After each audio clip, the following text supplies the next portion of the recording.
Bienvenue dans un nouvel épisode de Français en 3 minutes. Si tu es habitué à cette chaîne, tu connais le concept. On va éclaircir un point de grammaire en moins de 3 minutes. Aujourd'hui, on va voir comment choisir entre savoir et connaître. Tous mes élèves ont fait l'erreur au moins une fois. Oui, je sais cette personne. Je vais te donner une astuce magique pour savoir quand tu dois utiliser savoir et quand tu dois utiliser connaître. Commençons par connaître. Regarde ces 3 exemples.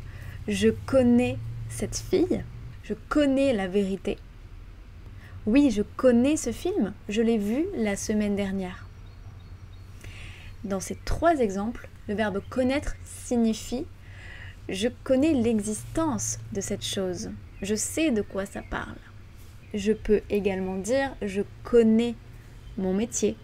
Je connais bien Paris. Je l'ai visité 2 fois. En fait, si tu regardes tous ces exemples, tu verras que connaître est souvent suivi d'un nom. Je connais Paris, je connais cette fille, je connais ce film. Tout ça, ce sont des noms. Donc ça, c'est le conseil pour ne jamais te tromper.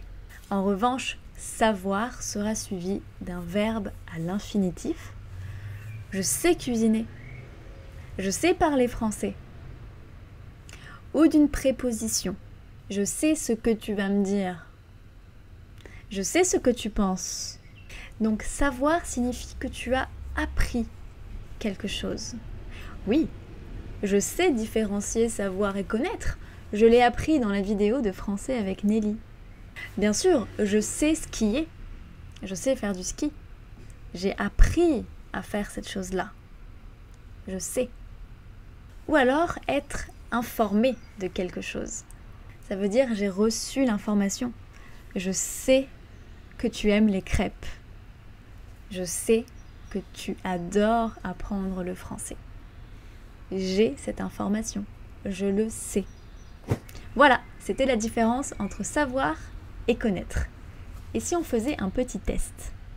Complète cette phrase. Elle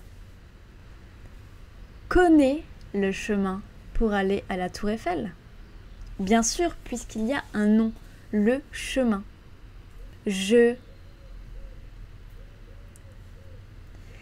sais que tu détestes le chocolat. Et oui, il y a une préposition subordonnée relative. Je sais que tu détestes le chocolat. Allez, un dernier. Elle sait danser le flamenco. Bien sûr, danser est un verbe à l'infinitif. Donc, on utilise savoir. Très simple. Voilà, j'espère que cette vidéo a été utile et que tu sauras appliquer ce conseil. N'hésite pas à me laisser un petit commentaire si tu as apprécié cette vidéo, à liker la vidéo et à t'abonner à ma chaîne. Il n'y a rien qui me fait plus plaisir que de savoir que je t'ai aidé. Donc fais-le moi savoir. Je te dis à bientôt dans une prochaine vidéo. Prends bien soin de toi. Salut!